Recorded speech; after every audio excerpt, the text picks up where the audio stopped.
naashinaal ID keessanii buuka akkaawuntii keessanii wajjin akkamitti akka wal qabsiistan salphaa ta'e isin agarsiisaa jechuudha.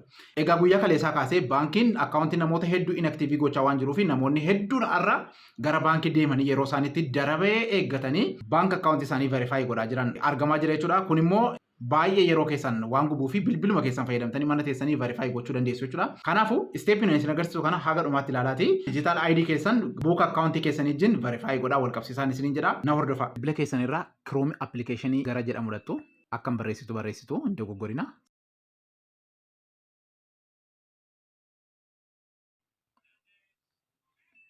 Jettanii eega barreessanii sarchi gootu. Iddoo kanatti akkaawuntii keessan barreessu jechuudha. Kunola akkaawuntii keessan barreessisu. Get otp.sms kan jedhu kana isa jalqabarraa diimatee jiru kana tuttu jechuudha. Kanaa booda fuula akkasiitti isin geessa jechuudha. Bilbila ittiin Nigid Baankiitti reejister gootan irratti OTP isin erga.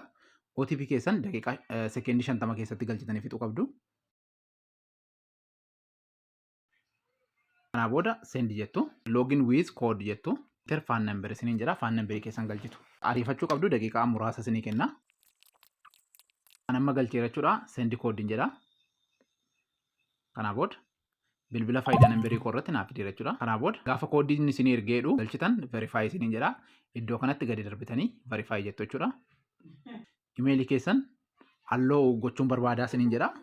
Allow jettuun. Kanaa booda redirect isiniin jedha.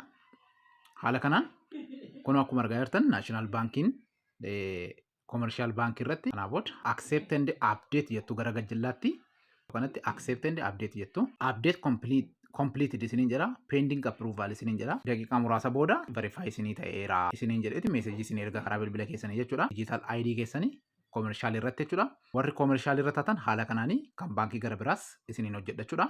Obsaan eegaa.